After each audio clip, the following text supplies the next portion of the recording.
Hello! The audio quality of the intro turned out to be really bad, so I decided to do a voiceover, which I'm gonna have to do throughout the video anyway. So right now I'm pointing behind me and telling you that I'm gonna get a solar system installed on my roof and that this is a big one and this is the video, so have fun with it. So first I needed to clear out some space in my utility room. That's where I want the battery and the inverter to go, and therefore I had to move my beverage rack, the freezer, and the fridge. Yeah, and this cupboard also obstructed the place where I want my inverter to go, so I took it down too.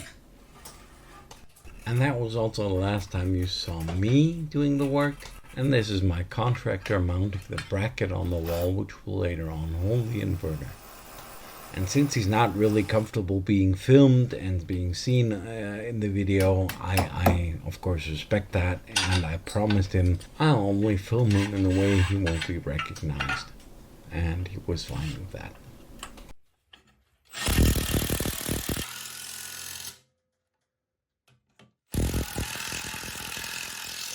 So, and this is the day the inverter arrived, which was then hanged on the brackets on the wall. And so on that day the solar battery was also installed. I opted for a 5 kilowatt battery.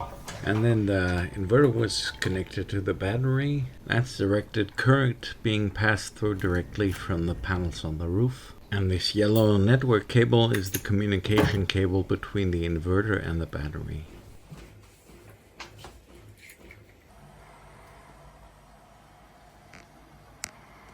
Yeah, and this was finally the big day. The sub-construction to hold the solar panels on the roof started.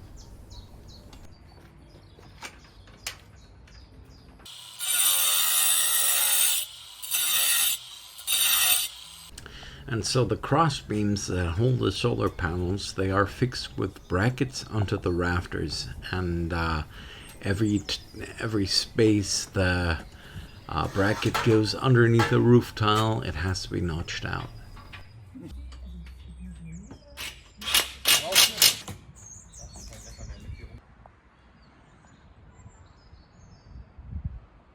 Yeah, and this is also a reason why I'm not doing this by myself. I'm just too old to be crawling around on my roof. Although he is properly secured. So this is the end result where the crossbeams are installed except for the dormer.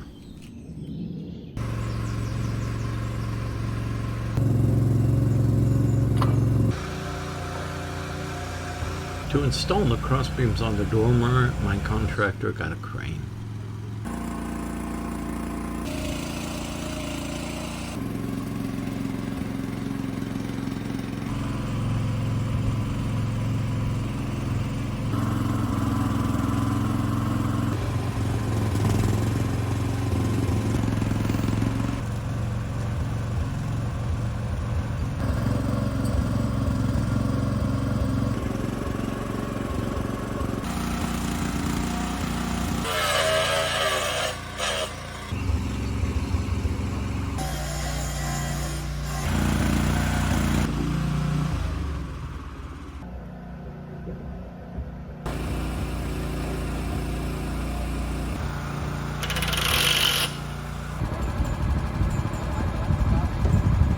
So finally I got the solar panels delivered. One was put on the roof for testing and the other was stored in my garden.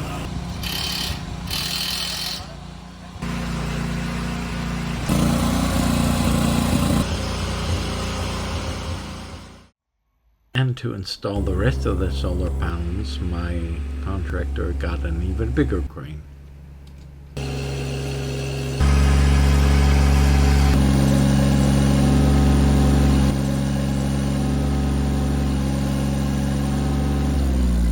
To lift up the panels, they also got a suction cup holder for the crane. The whole process took about 2 days, and since it was finally some action on my roof, I filmed a lot, and I'm just gonna leave it running.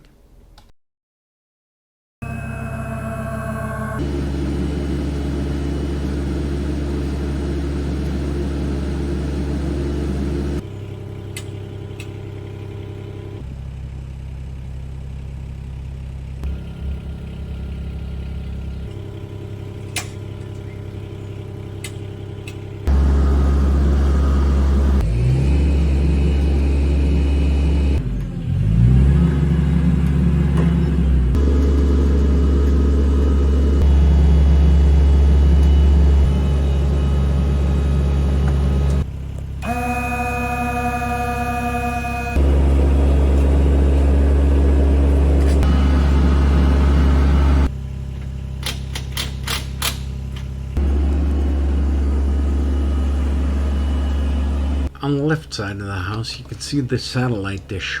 We just turned it away to put the panels on, but when turning it back, it was so close to the panels, I ended up moving it more to the right.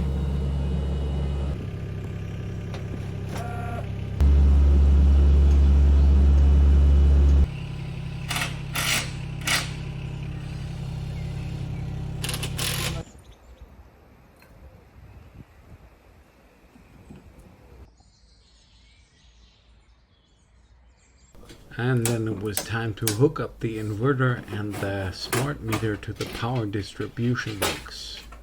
The black box inside there is the old power meter. In order for my system to work, that'll have to be changed later on.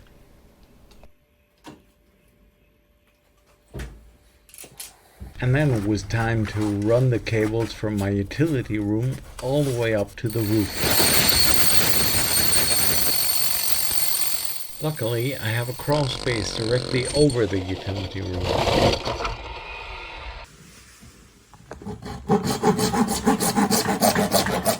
After installing a cable tunnel, the wires were run from the inverter up to the roof.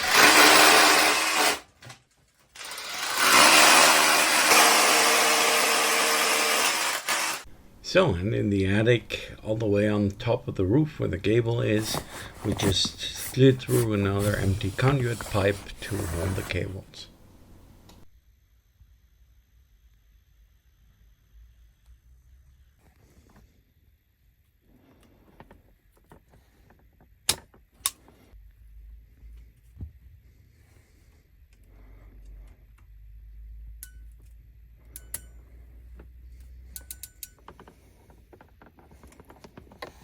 The solar cables were then connected to a surge protection box, and from that they run over the roof all the way down the other side into the crawl space and eventually down to the inverter.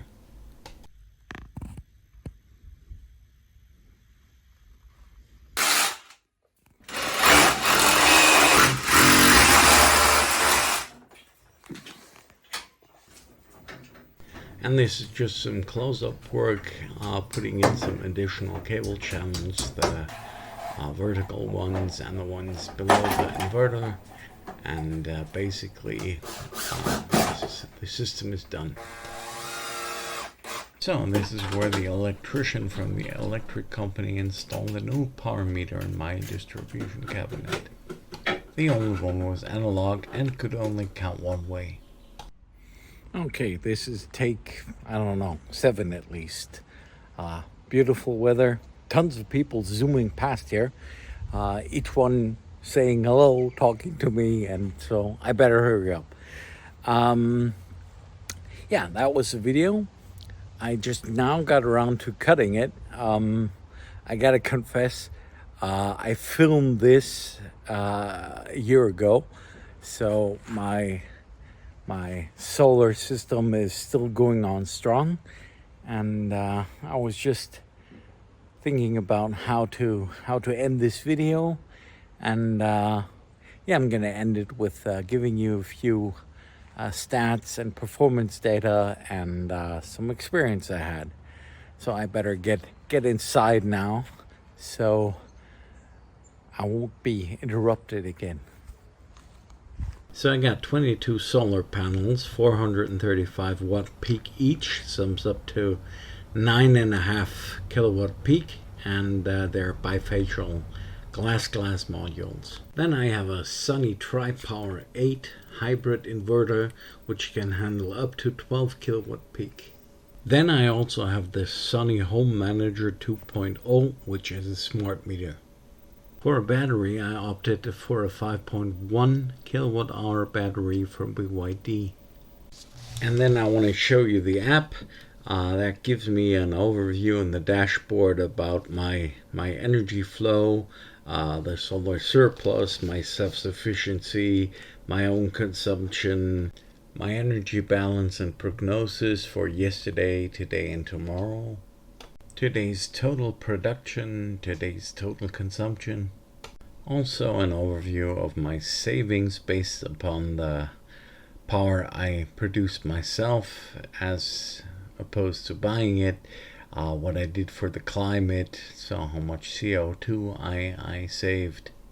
All in all, the app is pretty complex. You can see a lot of things, and there's also a history, and when you turn that on, you can go back days, weeks, months, even years to see what it did then and how it performed, and basically all the things I have in the dashboard just in the past. I'll leave it at this, and yeah, if you're still here, thanks for watching. See you on the next one. Bye bye.